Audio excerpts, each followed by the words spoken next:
And welcome back to Let's Play Katawa Shoujo. Last time we had an encounter with Lily for the first time. Now I will be toning it down on the LR shenanigans because it slowed down the pace of the video extremely. However, I will try to keep her British accent. How well I can do that is no promise, however. As she stands up to follow me, she takes hold of a straight rectangle cane that had been slipped in the handle of her bag on the floor. Compared to that cane the boy had in my class, Lily looks much thinner and longer. If you know what I mean, it's not about the size, it's how big it is. I don't know. His must be for support, whereas Lily's for navigation. Cause you need the deck to navigate through the classes. Together we leave the peaceful room and enter the empty hallway, on the way to the library. Side by side, my pace carefully slowed to match hers. We slowly walk through the hallways. It doesn't take long for us to arrive at the door to the warm-looking room, apparently situated in the center of the floor rather than either wings. Ladies first. She gives an appreciative smile at the gesture, taking the lead as we fill in. To the left is the wooden library counter, with the library prouder being on the right. It easily dwarfs my whole school's library, with the distinct smell of old books giving the place an almost old-world air. There don't seem to be a lot of students here. Considering the time, it isn't a big surprise. Everyone's probably either in the school grounds or the dorm. "Yuko, are you here?" She says it to the Tineo since the librarian doesn't seem to be present, and of course Lily can't see this. What's unexpected is that it draws a reaction. Thud! That was unexpected. Something from under the counter thuds against it. It's not her dick. No, it's her cane. Against it, followed by a quiet wail. I don't know whose voice that is. It's her voice, apparently. I don't have a voice for her, so we're gonna have to make something up. The origin, apparently, the librarian quickly crawls out and bounces up to the extremely rigid attention. "Hi, Lily. How can I help you?" I don't know, usually librarian are old lady, so I'm gonna have an old lady voice for her, even though she looks like she's 18-ish. Her voice is strained in a falling attempt. Yeah, see, strained old lady, same thing. Get off my back, guys. It's fucking hard finding new voice for people, especially girls. There. Strained and failing attempt to sound casual, and she's rubbing the back of her head. "Good afternoon. What happened just now? I heard a strange sound." "It's nothing, I just hit my head. See, I dropped an eraser under my desk, and when I was looking for it, a pencil dropped, and when I was looking for both of them, you came and surprised me. I just really need a new pair of glasses, or maybe a monocle, because that's what old people like us use nowadays." Anyway. "Are you alright? I'm sorry, I couldn't know." It's okay. Sorry for making you worry, little child." "This is nothing. I've had worse happen to me. Back in my days, I had such a thrill." She's quick to reverse Lily's apology, almost frantically trying to push aside the possibility that she could be in any way inconvenienced by bashing her head on the counter. "Yes, worse things have happened. Oh, I was such a young fool back then. These damn kids always on my lawn." The girl fidgets with her fingers as Lily doesn't seem to drop her concerned expression, and then she shuffles some papers around the counter for no reason.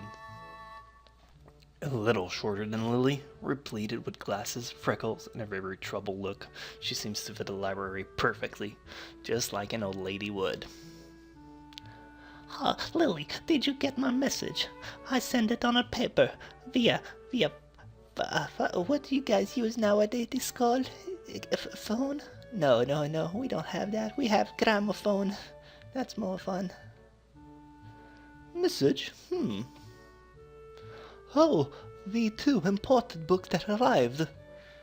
Right, they finally came. I can't believe it took so long, but... Amidst her celebration, partially for managing to change the topic, I'm sure she noticed me from the corner of her eyes and freezing on the spot when she does. Oh no, I'm sorry for not noticing you before, young little child. May I interest you in one of my old decrepit books? You have from the old Egyptian hunting, and we have some, I don't know what you'd like these days, cookies? We certainly have those too, with some teaspoon. Do you need to check out a book or a little one? Oh, I'm sorry. I'm so forgetful these days. The way she quickly shifts between moods is a little unsettling. He's with me, Yuko. This is you, your new student. The viewer. This is Yuko, the school's librarian. Pleased to meet you. Oh, you. Yes, you. Pleased to meet you too. You. I'm sorry, at my old age it's really hard to learn new names, so we try to repeat it a lot. For a second she visibly attempts to engrave the name on her mind so she won't forget. Yuko often arranged to import foreign books and buy for me. Would you like to tell you a little something about the library? Lily's innocent suggestion is met with an expression of abject terror. Please, Lily, I can't. Oh, I certainly can't. I don't know what he could be interested in. There's too much responsibility. I don't have enough experience, I'm afraid, my young child. How is it any responsibility at all? I don't get, but her objection is so sincere I don't doubt for a second that she would rather disembowel herself on the spot than tell me where the light novels are. But... So there are a lot of books in Braille here. I attempt to save the day by asking the first thing that pops into my head. It seems to work at least partially, as Yuko seems to not exactly relax, but at least look slightly less tense. Well, I think about a third or a fourth of Yamaku's libraries either in Braille or audio. That's more convenient because not everybody can read here. We didn't have school in my days, so we had to travel through 12,000 of kilometers of snow to get to school, and that was just for a whole week. Makes sense, given the blind students that be here. If it's only that, how come this library is so big in the first place? Well, we get a lot of new books regularly because the library is adequately endowed. Get it? Kink? That's probably why. They spend more on the new book than on my salary. I get only paid with a quarter of an orange. It's just like Christmas. That's the only thing we get. Sorry, I'm just getting all of it myself. Reminds me of my past Christmas times where I had orange every night. That was such a good weekend. And then I'd have to organize a shelf of all of them. Sorry, I get sidetracked so easily. It's so troublesome, and they weigh so much. I wish I could quit this job, but then I would have to go into retirement, and that's no fun. A very awkward silence followed this revelation of too much information. Yes, quite indeed. I'll go check the L then, if you don't mind. It's probably best for all of us if she doesn't keep talking to me. Very well. Meanwhile, Yuko, I will have those books if it's all right with you. My first impression was right. The library is surprisingly big. Ambling down the narrow aisle, I studied the spines of the books in a random order, occasionally sliding one out to read the blurb, taking it with me if it looks good. In a few moments I have a respectable stack of books in my arms. Give me a second, I need to drink something. Alright, that's much better. I guess I'll never be stuck for a choice in here. The normality of the library sinks in. Sure, there are large printed and braille books scattered throughout, but it's what it is, a library. It's as if the calm mood from the room I had tea with Lily snuck with us in here, unless it was here to begin with. Sorry, voice crack on that one. Something about that puts me at ease. Puts me at ease, just like before. I reach the end of the aisle and find a collection of desks set up for studies or personal reading. Going a little further, though, I discover a nice quiet corner at the back. while the rest of the library has the odd student sitting at the desk, either reading or stealthily sleeping. The back is pretty much deserted. As I glance around, I see someone who I recognize sitting on one of the several beanbags. Oh, finally, we get to meet her! I was hoping we could see her. I mean, she looks really fun. Except the vines on her face. Anyway, it's the dark-haired girl from my class, the one who snuck out of the classroom earlier. She's reading a book, keeping it close to her face, which makes her look like she's really into it. From the way she was acting today, I had her pegged as more of a delinquent than a bookworm. In fact, her mysterious disappearance from the class raised all sorts of whys in my head. Intrigue floats slowly but surely towards the surface, and before I knew it, I'm walking towards the mysterious long-haired girl. I guess there's no harm in introducing myself as I would with anyone else. She's a classmate after all. Walking over to another beanbag, I take a seat and lay my books beside it.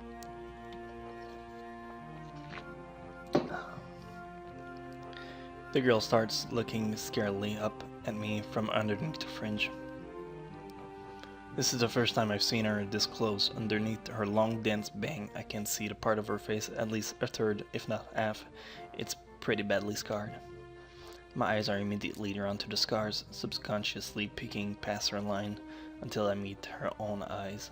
For a second I'm shocked and divert my eyes to the book in her hands before I realize that looking away probably only makes it worse. It takes too many seconds to collect myself and remember what I walked up to her for. I think we should have the casual approach and not be like creep and be too forceful, so... Sorry, I didn't mean to startle you. Oh, it's okay. And I don't have a voice for her yet, so I'm gonna try to find something as she talks a little more. The girl certainly doesn't look like it's okay, but I let it slide. So, do you mind if I sit here? She seems to be very uncertain whether it's okay or not for me to sit, but finally she nods just a little. Okay, senpai. I don't know, I'm trying stuff. I take the seat next to her and she hides herself behind a book. Life of Pi. Never heard of it. Bro, didn't you see the movie? It's about Tiger. I don't know. I haven't seen it either. It's just on the cover, I think. So, sorry again for startling you. I'm you. She looks up from her books, stalling a little before replying. I know. We're in the same class.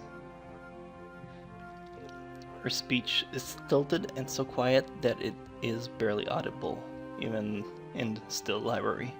Somehow I think that my delinquent impression of her was wrong. Hanako, I'm Hanako. I resist the urge to say that's a nice name, just to have something to say, but really, it's the only thing that I can think of. I feel like an idiot. Everyone here must be used to be different to each other, and here I'm being all butter and fuss about that kind of thing. Don't let me interrupt your reading. I'll just check these books if you don't mind. She nods a little, sighed a little sigh of relief. So I try to read the covers and the introduction of the books I picked up, and she buries her face in her book. Uncomfortable silence consumes us. My eyes still wander to her direction, and I sneak peeks at her flowing hair and the scars it's hiding. After a while I realize that she's doing the same, and only pretending to immerse in Life of Pi, the book with the tiger. Her gaze is not inquisitive at all. It darts around like a scared rabbit. When her gaze finally meets, the chain reaction is unstoppable. She stands up forcefully from the beanbag and takes a deep breath. Hi. Hi? I've got to do something. Without warning, Hanako takes off and runs towards the counter. Her hair takes off, catches me off guard that I don't manage to go after her until she has a good head start. By the time I reach the counter, she is nowhere to be seen. Lily and Yuko are happily chatting away. Knowing that I won't be able to catch Hanako myself, I approach the girls. Hey, did you notice a girl run past here? Maybe. What did she look like? Long dark hair, kinda shy. She had, well, some scars on her face. Oh, you wouldn't be talking about Hanako, would you? Yeah, that's her. Yeah, I saw her reading and tried to talk to her, but I think I scared her off something. Oh dear. Yuko, would you excuse me? I had better try and find her. Sure. I'll just hold on 2 days until you come back. What's going on? I'm sorry, but I'll have to explain it to you some other times. Right, I'll see you later then. Lily hastily grabs a cane and hurries off to the library. Hurries out of the library and leaving me alone with Yuko. I don't think I'll ever get the hang of this place. Did I do something wrong? What did you do? Nothing. I just looking for some books and then she got this fit and ran off. The most offending thing I can think of was that I might have looked at her general direction a few times. Well, she is a very timid girl. You have to be very careful around her. She can be very jumpy, and I think she's not accustomed to talking with other peoples, like I am, because I have a lot of time, because I'm old. Isn't that a bit strange? I wonder, it's just how she is, I think. Yuko doesn't seem that convincing. Then again, maybe this is just the norm around here. Everyone has their own problem, or else they wouldn't be here. But how should I deal with these people? Forcing myself to act overly casually only makes me feel phony. Like I was supposed to be ignoring the elephant in the room. Yuko fidgets, looking like she wants to say something to that, but resisted. I think it's an elephant only if you feel that way. Otherwise it might be a cougar. You idiot. I'm old and I need something. I'm sorry. I really get way too much into this.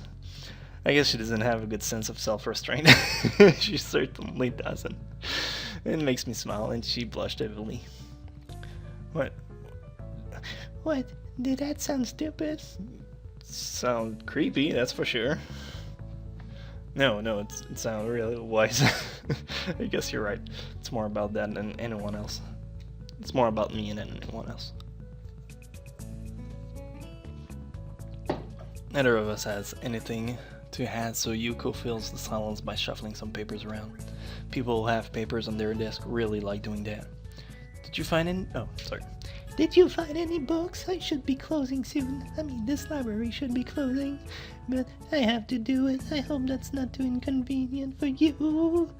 I may have to go home in my casket soon, so I don't want to be late with the closing. Oh yeah, I want some books, but I left them over there because I'll just go get them. I fetched my stack of books from beside the bean bags where Hanako and I were sitting and returned to the counter.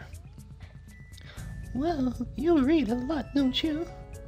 I thought you kids were all about computers and games and no reading at all. I surprised myself with that too, honestly. At least when I really think about it. Oh god damn it, that was my bag. Don't know if the microphone got that, but sorry. I had a lot of free time earlier this year, so I just kind of started reading books to fill the time. I couldn't do much else. I see. But she doesn't say anything else and just check out my book for me. I guess this is what they call tact. Holding the library book with one arm, I trawl my pocket for the key to the door.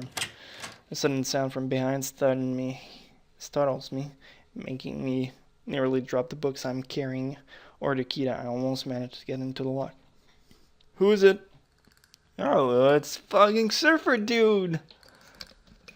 I turn around to see who's talking to me. It's Kenji. He seems to be in a friendly mood, although the light glinting off his glasses and the dark gives him a sinister look. It's just me. This makes him pause and lick his lips nervously. Who's me? I don't know anyone called me, dude. Are you some new guy again, bro? His voice suddenly strained and quiet and quick. Yes, but we've met before, yesterday. I don't think so, dude. I would remember someone I met only yesterday. When was that? What day is it today? I try to ignore him. Is he joking or what? Proof that we've met before, dude. I gotta hit the tide. It's Stubler. You live across the hall. You're Kenji. Kenji jumped back, his eyes filled with uncomprehending fear. How do you know my name? Damn, bro. This can only mean one thing. Or two. Either we have met, or you're telling the truth. And I just can't remember it, or you're a spy, bro. That's so radical. He pauses. A psychic spy. Bro, that is so tight. His eyes dart around, trying to peek into my room, although it's hard to believe he can't see anything through these thick glasses. His mood swung from friendly to manic in less than a minute. I'm not psychic. How do I know that? I'm not a mind reader, bro. Kenji points a finger in my face, damningly. Unlike you, dude, bro, dude. Stop that, man. We've met yesterday. What's wrong with you? I live in this room. Lies, bro. I see. If you think you can pass as Hisao or you the viewer because I'm legally blind, you're sorely mistaken, bro. That's not cool. You don't even look like him. I mean, the resemblance is real slim, maybe at a distance, but who do you think you're kidding? I want to grab him by the shoulder and shake him, exasperate. I rub my eyes and let out a navy sigh. Stay here. Stay there. Stay over here. Stop moving, goddammit. Kenji comes closer, one careful step at a time. I stay still, lest he assault me physically, although I doubt he could do much damage even if he did. Oh wait, I see now. Damn, it is really you, bro. Shit, I need to stop smoking that weed.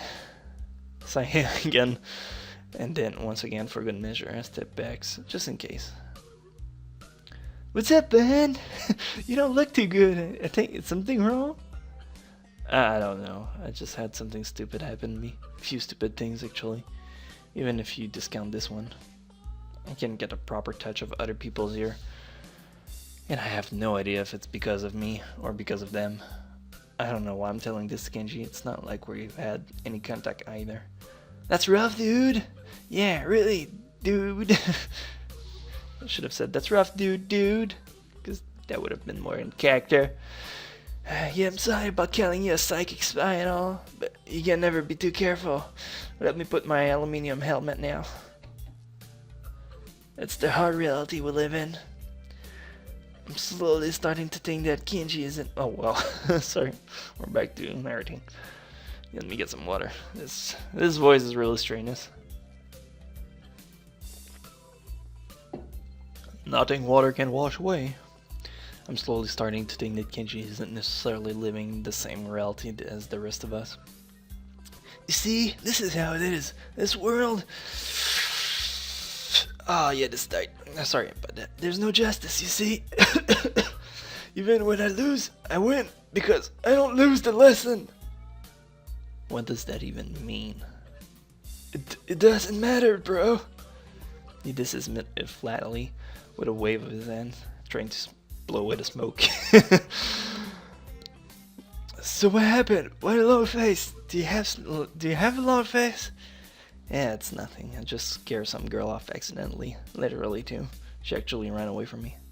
It was my fault, really. I think I'm not really used to this all yet. A girl? A cute one?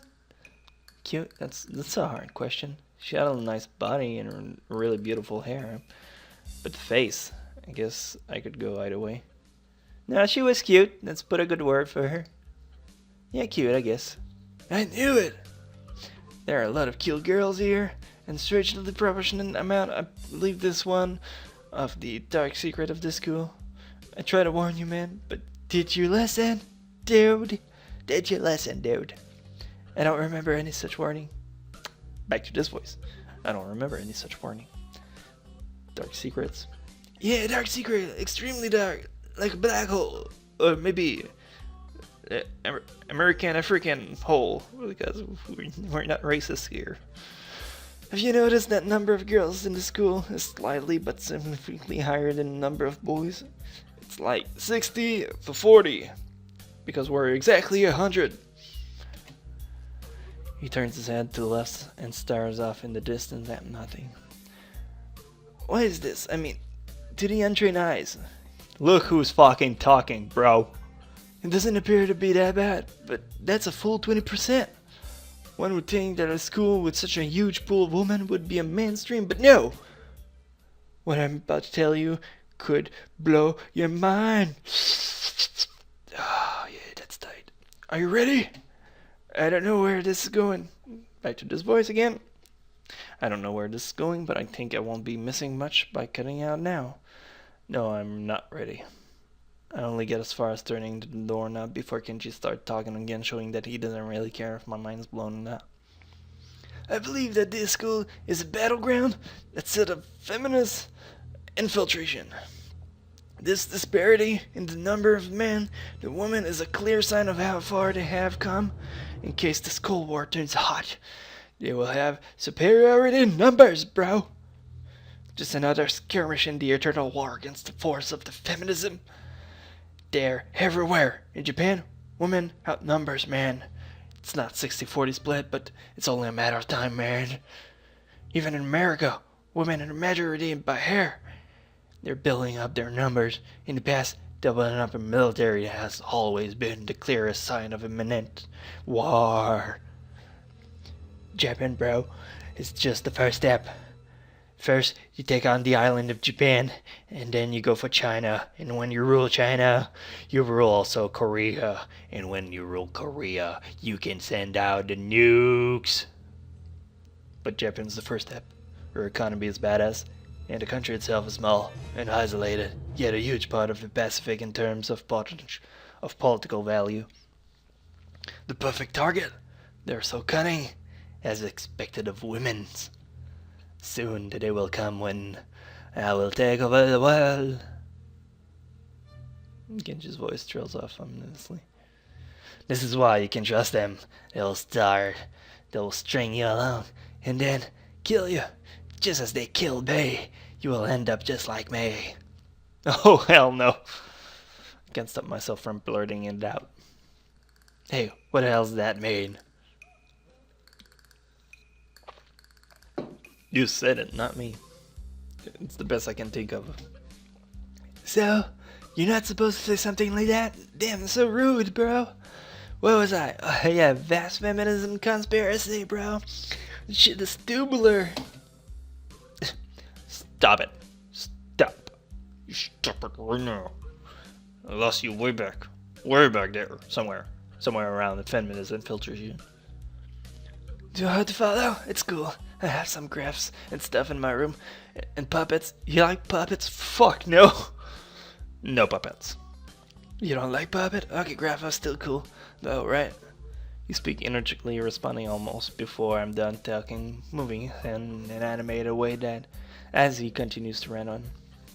It is too strange. I had him pegged as relatively normal, but it's clear I was wrong. Something on your mind, dude? Just thinking about what it's like to be the last sane man in an insane world. Not much. Kenji frowns, looking deeply upset. You mean that's you? That can't be, because I'm the last sane man in an insane world. That's my dream. You can't just steal my mainstream. What the hell? There can't be two last sane men. I would invalidate the whole last part, and that part is kind of important. You can be only one Highlander. Sorry, I mean, there can be only one Gryffindor. God damn it, there can only be one. Like in that foreign movie where there could be only one. Yeah, exactly, they're speaking of Highlander. And in the end, there's only one dude left, because that was the point. Yeah.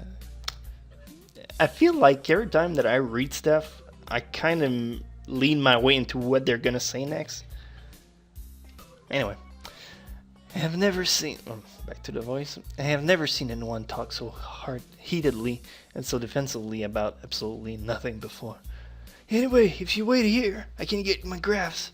Also, I have a list of other dark and complex conspiracy that the school holds as tangled as the Illuminati.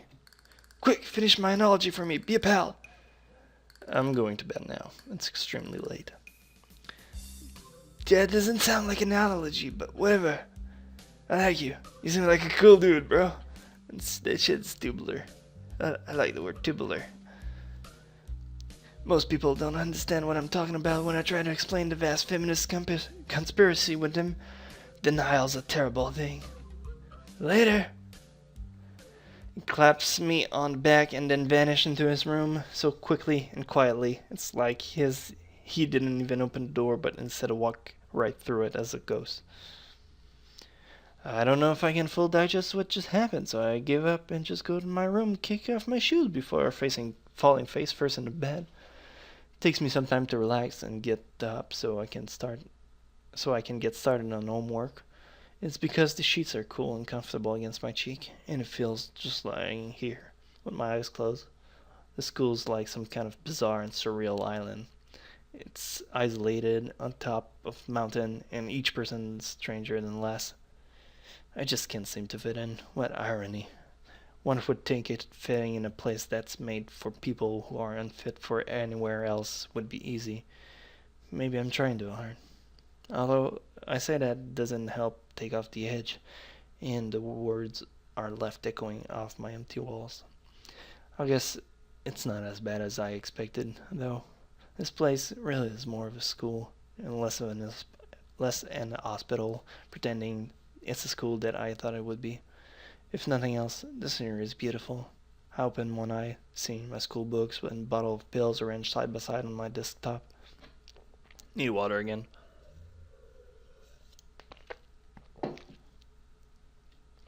Maybe this place is too much like a normal school after all. Ding it, ding it, ding it, ding.